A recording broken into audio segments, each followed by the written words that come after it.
Picture this: a city where leaders are wise, citizens live with purpose, and every person, rich or poor, young or old, plays a part in guiding the community toward happiness.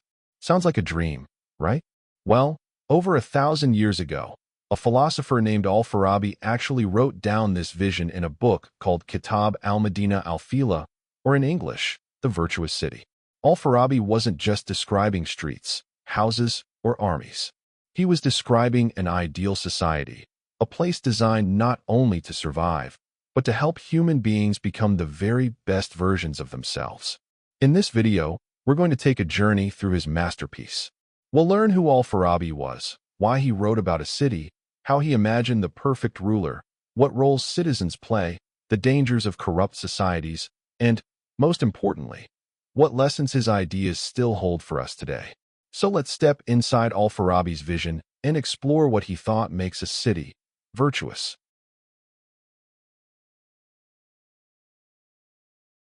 To understand the virtuous city, let's meet the man behind it.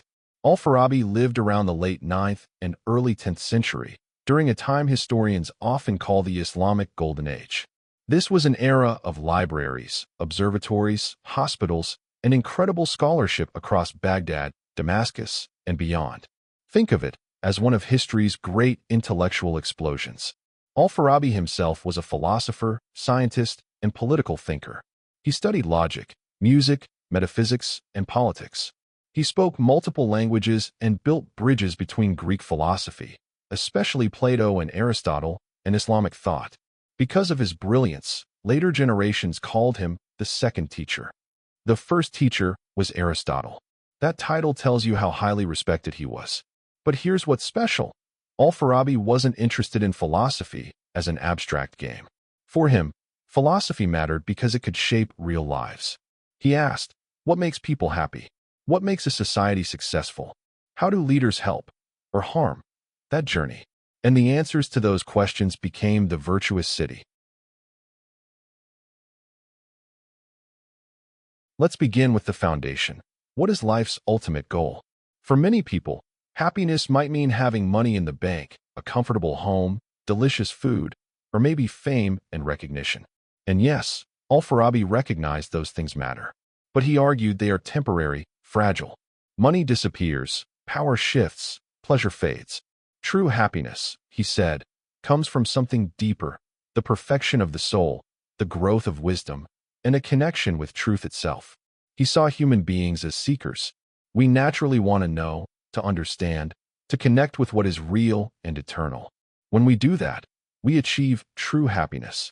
When we don't, we remain restless and unfulfilled. But here's the key.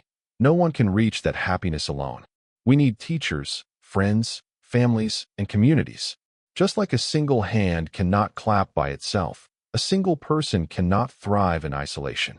This is why Al-Farabi imagines a city, not a lonely individual in the desert, but a community where people help each other grow. A place where the purpose of the city itself is not wealth, not conquest, not pleasure, but happiness for everyone. Now, let's talk about leadership. If the city is meant to guide people toward happiness, then who should guide the city itself? Al-Farabi spends many pages describing the perfect ruler, and honestly, his description almost sounds superhuman. He imagined a leader who combines the wisdom of a philosopher, the moral guidance of a prophet, the bravery of a warrior, and the practical skills of a statesman. The ruler must have certain qualities: intelligence, to understand truth and distinguish right from wrong; moral character, to love justice and reject corruption; wisdom, to know what real happiness is, not just temporary satisfaction; communication skills, to explain truth in ways ordinary people can understand; courage, to defend the city when needed; compassion, to care for the well-being of the citizens. Al-Farabi even used a powerful metaphor. The ruler is like the heart in the human body. Just as the heart pumps life to every organ, the ruler pumps harmony and purpose into every part of the city. If the heart is healthy, the body thrives. If the heart is weak or corrupt, the entire body suffers. But Al-Farabi was also practical. What if no single person has all these qualities? He allowed for a council of leaders, multiple rulers who, together, bring the required virtues. That way, leadership is about wisdom and responsibility, not just power and control. In short, the leader is not a tyrant, not a dictator, and not someone who rules by fear. The leader is a guide, a teacher, almost like a physician of the soul, helping citizens grow toward true happiness. Of course, a city isn't just its ruler. It's made of people, ordinary citizens, each with different talents and jobs. Al-Farabi divided citizens into groups based on their functions, not to create a rigid hierarchy, but to show that everyone has a part to play. Here are the main groups: the philosophers and scholars, those who dedicate their lives to knowledge and wisdom. They are like the city's eyes, helping others see truth. The defenders and warriors, those who protect the city from harm and maintain peace. They are like the city's arms, strong and ready to act. The wealthy and traders, those who manage resources, trade, and economic life. They are like the city's veins, circulating wealth and opportunity. The artisans and craftsmen, those who build, repair, and create the objects of daily life. They are like the city's hands, shaping its material world. The farmers and laborers, those who provide food and basic materials.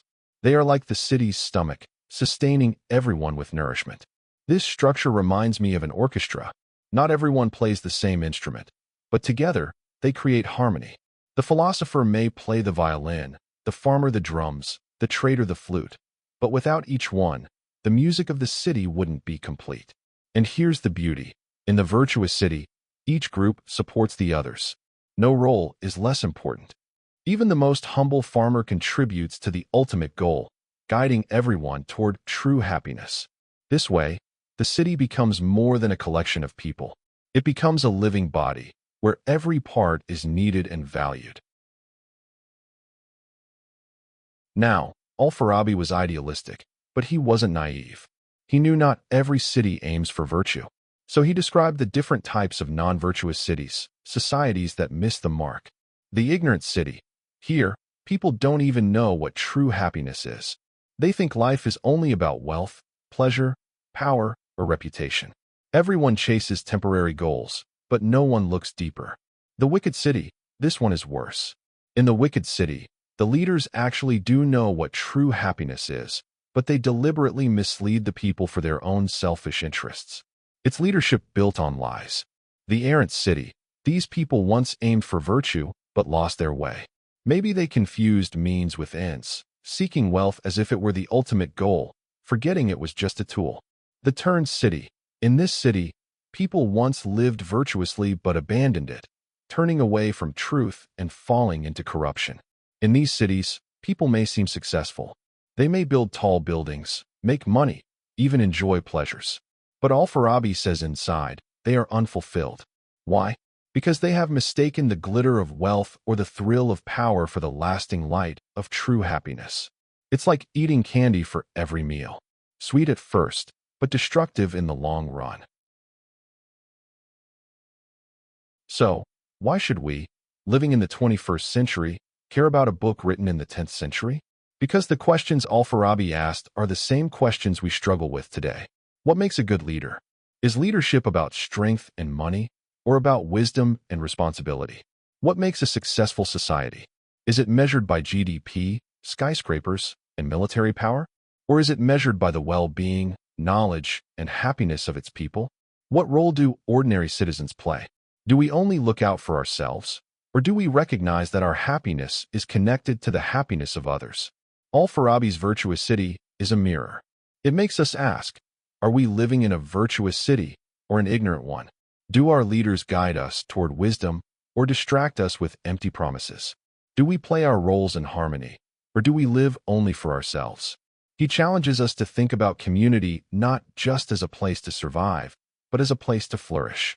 Not just a collection of individuals, but a body where each part has meaning. And maybe that's the most modern thing about him. In a world where loneliness, division, and inequality are common, Al-Farabi reminds us that happiness is not private, it's shared. It grows when we help others grow. Thanks for watching. If you enjoyed this journey into philosophy, don't forget to like, subscribe, and share this video with someone who loves big ideas. And let me know in the comments below, what role would you want to play in a virtuous city?